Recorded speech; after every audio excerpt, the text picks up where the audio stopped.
My son died for Ramadi. Now ISIS has it, says Debbie Lee. Debbie Lee is the mother of a young man whose name was Mark Allen Lee. He is now deceased. He became the first Navy SEAL. He was the first Navy SEAL to die in Iraq. He died taking Ramadi. Just let that sink in for a moment.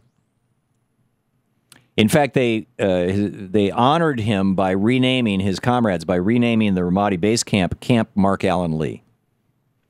He was posthumously awarded a Silver Star. So over the weekend, or last week, General Martin Dempsey, chairman of the Joint Chiefs of Staff, said, Ramadi is not symbolic in any way. And then went on to suggest that because we lost it, it's not really a major setback. He says, I would much rather that Ramadi not fall, but it won't be the end of the campaign should it fall. So she writes a letter to him, the mother of the first Navy SEAL to die in Ramadi. She says, I am shaking and tears are flowing down my cheeks as I watch the news and listen to the intensive, pain-inflicting comments made by you in regards to the fall of Ramadi. My son and many others gave their future in Ramadi. Ramadi mattered to them. Many military analysts say that as Ramadi goes, so goes Iraq. What about the troops who sacrificed their limbs and whose lives will never be the same? Our brave warriors who left a piece of themselves in Ramadi. What about the troops who struggle with PTS, TBI, who watched their teammates breathe their last or carried their wounded bodies to be medevaced out of Iraq, out of Ramadi? You, sir, owe an apology to the families whose loved ones' blood was shed in Ramadi. Ramadi matters to us. It is symbolic to us. You need to apologize to our troops whose bodies were blown to pieces from IEDs and bullet holes, leaving parts and pieces behind. Ramadi matters to them. You need to apologize to our troops who endured the extreme temperatures and battled the terrorists in some of the worst battlefields in Iraq. Ramadi matters to them. They carry vivid memories of the battles and the teammates whose future is gone. Ramadi matters to them.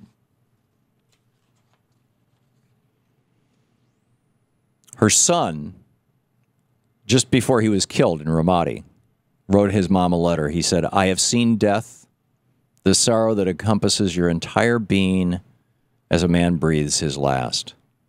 I can only pray and hope that none of you will ever have to experience some of these things I have seen and felt here.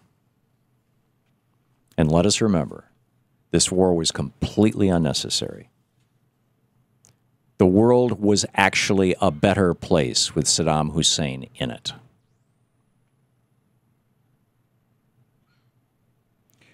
We have more people in jail than Saddam Hussein did, both in absolute and per capita numbers.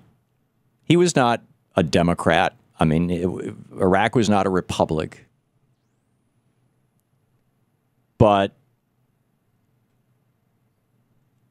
Iraq was safe. Iraq was stable. You had Shia and Sunni living together, intermarrying.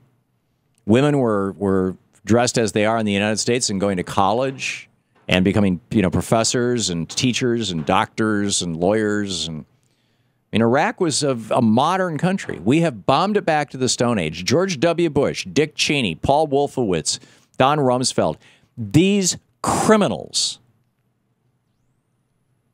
opened the gates of hell in the Middle East. And to this day, the blood is flowing. And that blood is covering these men.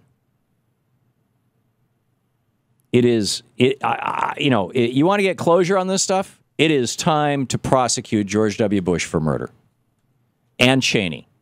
And Wolfowitz. And Pearl. And Feith. And Rumsfeld.